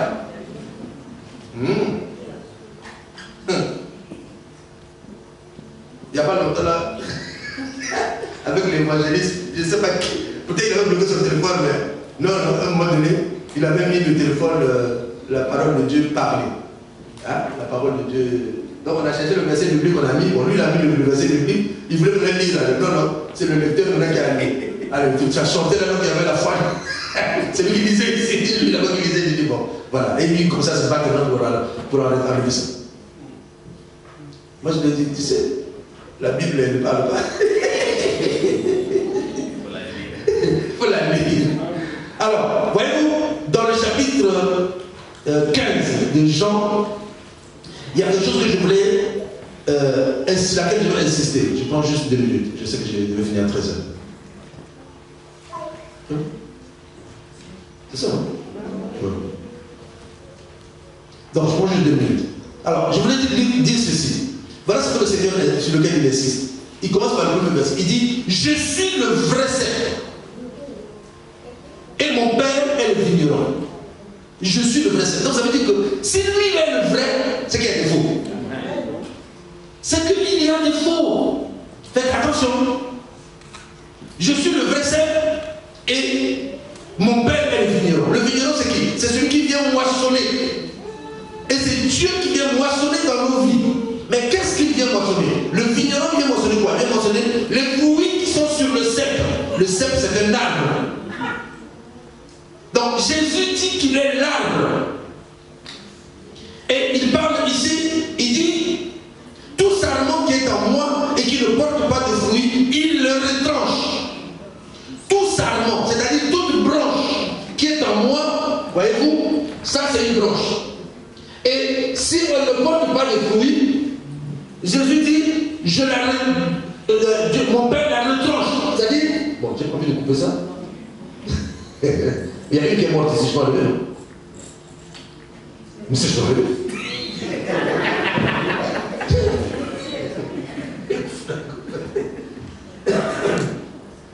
Vous voyez, ça a séché.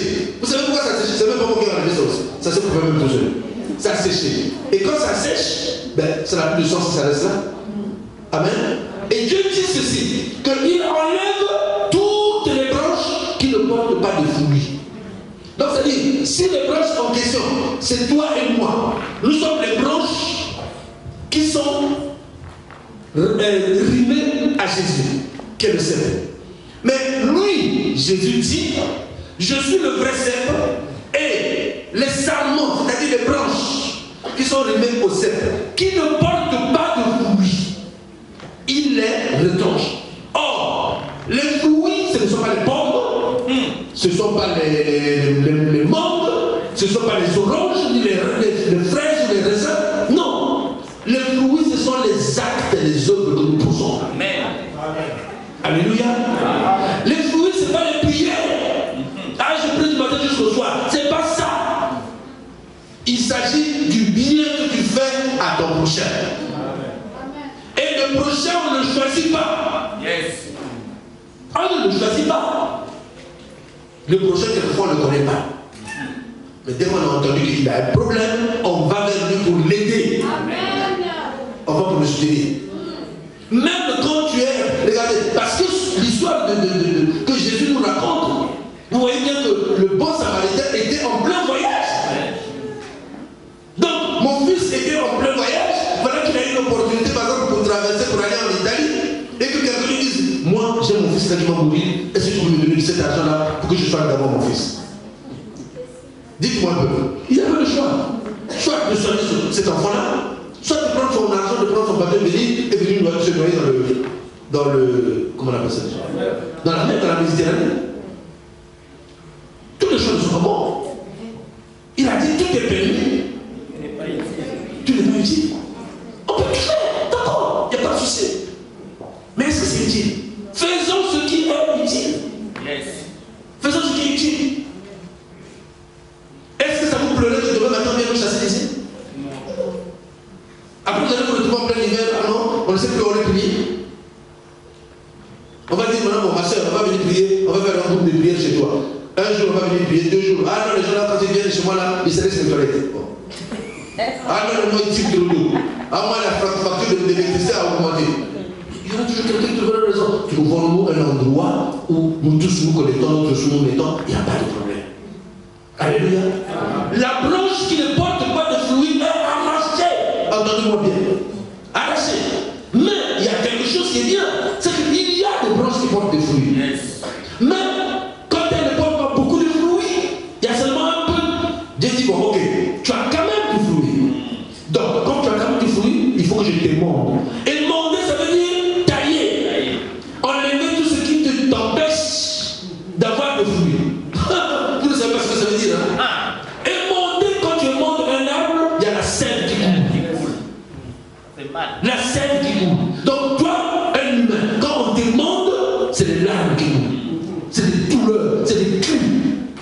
Seigneur, pourquoi moi? Oh Seigneur, pourquoi tu me fais ça? Oui, c'est le montage. Tu passes par le montage. Parce que si tu portais des fruits, on ne t'aurait pas demandé. Tu refuses de porter des fruits. Maintenant, attends qu'on te demande. Et quand tu seras émondé, tu verras maintenant un jour, tu vas te lever, tu vas dire, ah, je suis passé par un chemin. Papa vient de témoigner ici. Je suis passé par là il y a 15 ans. C'est dur. Parce qu'il a été émondé. Mais aujourd'hui, il peut parler de la même manière. Aujourd'hui, il porte costume tranquille, tel qu'il est vêtu. Est-ce qu'il peut encore pas? C'est un souvenir lointain. Mais va dire à quelqu'un qui veut venir, tu dis papa, laisse tomber. Il va te dire, oh, toi tu as fait, tu es parti, et tu ne sais pas comment je passe. Tu dis, mais je te donne un conseil. Tu n'es pas obligé de passer par là. Pourquoi tu veux passer par là? Il y a des voies plus simples. Il y a des voies plus simples. Les enfants d'Israël auraient pu passer par la voie où Moïse était parti. Quand il a reçu Pharaon, il est parti tranquillement, il est arrivé jusqu'à chez Jétro. Mais quand il a traversé avec le peuple, Dieu lui dit non, ne va pas par le chemin, Dieu par là où tu es parti. Viens par ici. Parce qu'il connaissait Israël. Il vous connaît aussi. Il vous connaît. Il sait que parmi vous, il y a des gens qui portent du fruit, mais pas beaucoup. Mais bonjour les mondages. Bonjour les mondages. Ouais. Bonjour. Parce que vous êtes passé par les mondages. Maintenant, pour ceux qui portent beaucoup de fruits, il n'y a pas de problème. Parce que ceux qui portent beaucoup de fruits, vous savez ce qui se passe chez eux? Non seulement le vigneron vient chercher les fruits, mais les oiseaux viennent aussi se délecter. Donc, sous toi, il y a des gens qui viennent se reposer. Tu deviens important. Tu ne peux pas t'imaginer. Tu deviens important pour tout le monde. Les oiseaux, les animaux en bas, tout le monde, et les hommes, y compris. Fais de l'Éternel tes délices et il te donnera ce que ton cœur désire. Il n'a pas dit tu achèteras ce que ton cœur désire. Non. Il te donnera. Cherchez premièrement le royaume des cieux, le reste vous sera donné par-dessus tout. Oui. Ne venez pas me dire que non, vous êtes en train de chercher le royaume. Non, le royaume, vous l'avez déjà trouvé. Amen. Parce que le royaume, c'est Jésus. Amen. Et vous tous ici, vous avez déjà entendu parler de Jésus, vous avez donné vos vies à Jésus. Donc le royaume, vous l'avez déjà trouvé. Maintenant, qu'est-ce qu'il faut faire? Obéissez à la parole du royaume. Aime ton prochain comme toi-même. Ouais. Et ton premier prochain ici, c'est ton pasteur. Maintenant, est-ce que tu obéis? Point d'interrogation. Il y a des gens qui ne connaissent même pas ce date de naissance. Ils connaissent pas. Donc son anniversaire, vous ne savez même pas. Mais toi, tu vas dire, si tu connais, tu l'étais.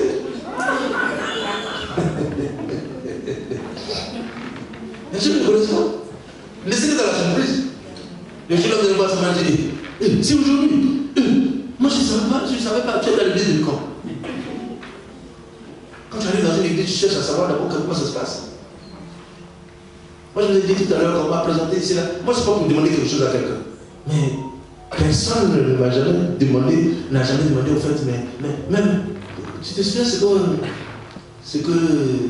nous a apporté à Cotonou? On n'arrivait même pas à rentrer avec ça. C'était pas chez nous. Hein. Nous, on est venu se prêcher dans une église, mais quand on sort de cette église-là, ça dit toute l'église vient avec des cadeaux. Je ne sais pas, toi, tu n'as pas vu ça, s'il faut amener, je ne sais pas, il faut peut-être affêter la vie. Les paniers, les poils, les grands boubous, les quoi. C'est-à-dire, ne pas donner à l'homme de Dieu, c'est un péché pour eux. Mais on dirait pour vous là, c'est même ça qu'il faut. Hein. C'est même ça. C'est même ça qu'il faut. C'est terrible, hein? Non, si je suis père, dites-moi, dites la suite, c'est quoi? Quel est l'honneur qui m'est dû? Où est l'honneur qui m'est dû? C'est où? Je suis le père de votre père. Où est l'honneur qui m'est dû? Non, ils sortent là. Demande même pas. Moi, je suis venu là, je boitais, j'avais des béquilles. Qui a cherché à vérifier? Qu'est-ce qui s'est passé chez l'évêque là-bas? C'est quoi son problème? Personne. Non. Je vous en prie. Faites-le pour vous, pas pour nous. Nous, on a déjà fait notre part. On essaie de vous apporter la parole de Dieu. Non pas pour vous faire du mal, mais pour vous faire du bien. Parce que c'est notre devoir. Et en tant que père, nous sommes obligés d'avoir et la support de la parole. Dieu bénisse.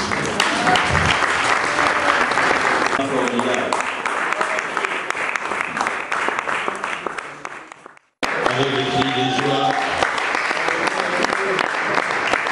Oh, est-ce qu'on peut acclamer Jésus? C'était tellement formidable. Amen. Nous voulons passer à la Sainte Seine.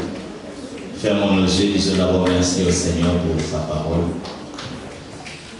S'il faut se répandre, tu te réponds. S'il faut implorer la grâce de Dieu dans votre vie, implore la grâce de Dieu. Et lève-toi, on va commencer à prier. Come on, alléluia.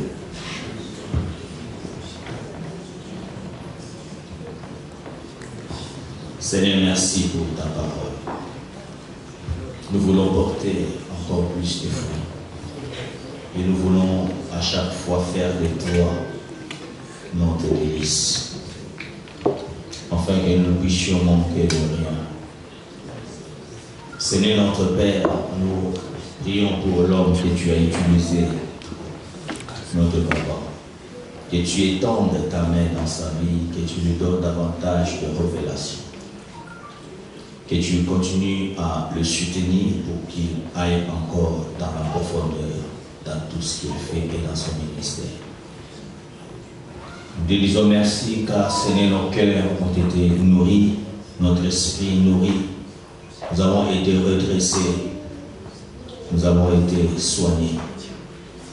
Merci parce que au travers de ta parole, Seigneur, des vies ont changé, des maladies ont quitté nos corps parce que nous croyons à la puissance de la parole. Que maintenant nous voulons passer à la Sainte Seine. Nous te prions, toi qui l'as dit dans ta parole, faites ceci toutefois que vous réunissez. Et nous voulons nous souvenir de ce qui a été fait à la croix. Et nous croyons qu'un jour, on prendra aussi ensemble avec toi dans le millénium sur une même table.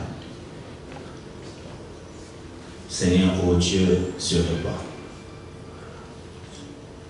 Nous bénissons, Seigneur, ce fruit de la vie, que cela soit réellement ton sang ce matin pour que toute personne qui en prendra puisse avoir la vie de Christ en lui. Seigneur, nous bénissons cette œuvre du boulanger, que ceci soit ton corps, afin que toute personne qui en mangera puisse être un avec toi. Et que là où il y avait la maladie, et que la maladie quitte les corps, et que tu donnes des solutions aux problèmes au nom de Jésus. Ainsi nous avons prié et nous disons tous Amen. Et je vous invite à la table du Seigneur, commencer par les hommes de Dieu. Posons nos mains droites sur notre cœur, s'il vous plaît. La Bible dit que tout part de notre cœur. Même les décisions que nous prenons partent de notre cœur. Si jusqu'à présent nous n'arrivons pas à prendre des décisions dignes de la parole de Dieu, car dans le livre de 1 Samuel, il est dit l'obéissance vaut mieux que le sacrifice. Obéir à la parole de Dieu que nous venons d'écouter était très important. Et si on n'arrive pas à le faire, je vais prier pour nos cœurs, car le Seigneur nous a promis, nous a enlevé les cœurs de pierre pour nous mettre des cœurs de chair, pour que nous soyons sensibles à l'œuvre de Dieu. Tendre Père, c'est dans ce cœur que tu nous as donné que tu as déposé ton esprit. Car ton esprit ne peut se promener dans toute la partie de notre corps. Mais il est situé là où tu as placé l'esprit de l'humain. Je prie maintenant pour le cœur, parce que je sais qu'il est mauvais. La Bible dit que notre cœur est mauvais. C'est toi qui le dis, ce n'est pas un homme. Tu as jugé notre cœur tortueux, Personne ne connaît les labyrinthes du cœur de quelqu'un d'autre. Même son enfant, même sa femme, même son mari. On peut donner la vie à quelqu'un sans connaître son cœur. Et toi, tu le connais. C'est pour cela que je m'adresse à toi, le créateur de notre cœur. Tu nous connais mieux que nous-mêmes. Toi qui sondes nos reins et tu sondes aussi nos cœurs. Sonde chacun de nous maintenant, Seigneur. Et trouve-y ce qui nous empêche de te faire l'honneur qui t'est dû. Car c'est au travers des hommes, des personnes que nous devons aider sur la terre que nous te faisons cet honneur. Alors maintenant, je brise tout ce qui est de pierre dedans de nous, en vertu des paroles de la puissance et de l'ordre que nous avons reçu de toi, de détruire par la parole, je détruis tout ce qui résiste, Seigneur, à faire du bien, tout ce qui nous amène à ne pas croire, à ne pas accepter, de se libérer de ce que nous avons pour faire du bien à autrui. Cette sœur, Seigneur, ce n'est même pas pour elle que nous faisons ce bien. Elle est partie, elle n'a pas besoin de cet argent, elle peut pourrir là où elle est. Ça n'a pas d'importance pour elle, maintenant c'est fini pour elle. Mais cet argent, Seigneur, c'est pour nous faire du bien à nous-mêmes, quand nous voulons que le corps de cette femme soit respecté. Si Jésus, ton corps a été inhumé dans les conditions où cela a été, souviens-toi que tu as déclaré cette femme qui a brisé le vase d'albâtre pour que cette onction de parfum te soit donnée avant la mort. Parce qu'au moment de la mort, personne ne serait venu te parfumer sur la croix. Personne ne serait venu sur la croix te donner cette onction de parfum. On t'a jeté dans le trou, Seigneur, sans que personne ne te touche. Mais pourtant, cela a été fait en avance. Et je veux, Seigneur, que maintenant nous le fassions, nous aussi en tant qu'humains, le fassions pour cette sœur. Que son corps ne parte pas sans notre parfum. Nous voulons briser le vase d'albâtre. Quel que soit le prix de ce vase, nous le brisons. Seigneur, notre cœur peut refuser, mais nous disons, nous le brisons. Dans le nom puissant de Jésus. Pour que nous puissions participer et mettre en pratique cette parole que nous avons écoutée ce matin. Tu ne parles jamais en vain. Chaque fois que tu parles, Seigneur, c'est parce que tu as quelque chose à dire. Tu veux ramener quelqu'un sur le droit chemin. Que toute la gloire, Seigneur, te revienne. Merci pour cette semaine qui commence aujourd'hui. La Bible dit que toi, tu bénis tout ce que nous bénissons. Alors je déclare béni la semaine entière. Que les portes qui étaient fermées s'ouvrent. Que les portes que le diable avait ouvertes pour nous tromper se referment dans le nom puissant de Jésus. Que ce qui nous a été volé nous soit restitué. Que ce qui nous a été retiré nous soit redonné. Que toutes les personnes qui nous ont tourné le dos se retournent, Seigneur, pour venir vers nous. Merci pour la réconciliation dans laquelle tu nous reconduis, parce que tu nous as donné le ministère de la réconciliation. Nous avons besoin de nous réconcilier avec ceux avec lesquels nous ne nous saluions pas auparavant, avec ceux que nous n'appelions pas auparavant. Merci Seigneur pour le pardon, car c'est une force qui libère et nous permet de nous libérer de tous. Merci parce que cette semaine, Seigneur, l'or et l'argent qui sont à toi viennent à nous. Viennent à nous afin de nous servir. Nous ne voulons pas, Seigneur, que nous soyons derrière l'argent, mais que l'argent soit derrière nous pour nous servir. Que la santé que tu as acquise chèrement à la croix, à Golgotha, par tes mains précieuses, que cette santé soit accordée à tout un chacun qui en a besoin. Oui, et que la paix qui surpasse toute intelligence soit donnée à toute personne, à tout foyer, à tout individu qui en a besoin. Dans le nom puissant de Jésus. Ce que je viens de déclarer, que cela soit écrit dans le ciel et accompli sur la terre. Dans nos vies, au nom puissant de Jésus de Nazareth. Amen.